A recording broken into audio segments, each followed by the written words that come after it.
শহরের ব্যস্ততা, শব্দ আর ভিড় এই সব কিছুর মাঝখানেই কখন যেন হারিয়ে যায় নিজের সঙ্গে নিজেরই দেখা। এই যে জায়গাটা দেখছেন, কি দারুণ না?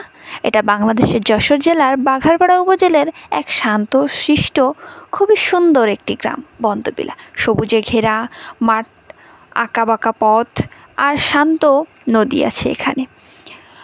এখানকার প্রকৃতি যেন মন ছুঁয়ে যায়, তেমনই মানুষের সরল ব্যবহার, সরল আচরণ। একবার যদি যান বারবার মুগ্ধ করবে এই গ্রামটি আপনাকে। গ্রামের প্রতিটি সকাল, পাখির ডাক আর সন্ধ্যায় মাটির গন্ধ আপনাকে একেবারে তাক লাগিয়ে দিবে। সব মিলিয়ে একটি সুন্দর জগৎ। এর পাশ দিয়ে এই বয়ে চলা নদীটি শুধু যে স্রোত বয়, শুধু যে পানি তা কিন্তু নয়। এটি যেন শৈশবের একটি বন্ধু, শৈশবের একখানা মঞ্চ, যেখানে বাচ্চারা হাসে, চিৎকার করে, ঝাঁপ দেয় পানিতে। বাচ্চাদের সুন্দর একটি পরিবেশ, সুন্দর একটি বন্ধু, তারা শৈশব এভাবেই মধুময় করে তোলে। তারা শৈশবের যে সময়টুকু ভালোভাবে এই বন্ধুত্বটা তাদের বেড়ে ওঠে এই নদীর সাথে। এই নদী তাদেরকে শৈশবের যে মধুময় সম্পর্কটুকু সেটুকু তাদেরকে খুবই ভালোভাবে বুঝিয়ে দেয়। নদীতে তারা সময় পেলে অবসর সময় মাছ ধরে, দুষ্টামি করে, এতেই তাদের শৈশব আস্তে আস্তে বড় হয়ে ওঠে।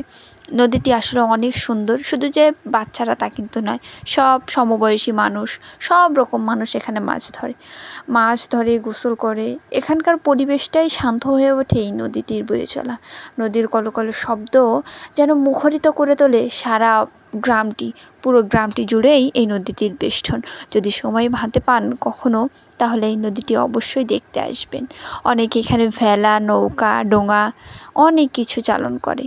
এখানে অনেকভাবে মাছ ধরার পদ্ধতিও আছে। আমি এখানে একদিনের জন্য ঘুরতে গিয়েছিলাম। এখানকার পরিবেশ আমাকে মুগ্ধ করেছে। এখানের মানুষজনের যে আচার ব্যবহার সেটাও অনেক ভালো। যাই হোক, চলে আসলাম। তারপর বাসার দিকে রওনা দিচ্ছি। বাসায় আস্তে আস্তে অনেকটা সন্ধ্যা হয়ে গেল।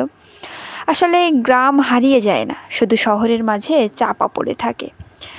আর ভিডিওটা আমার চেষ্টা গ্রামের সেই হারিয়ে যাওয়া গল্পগুলোকে আবার সামনে তুলে ধরার সামান্য কিছু চেষ্টা।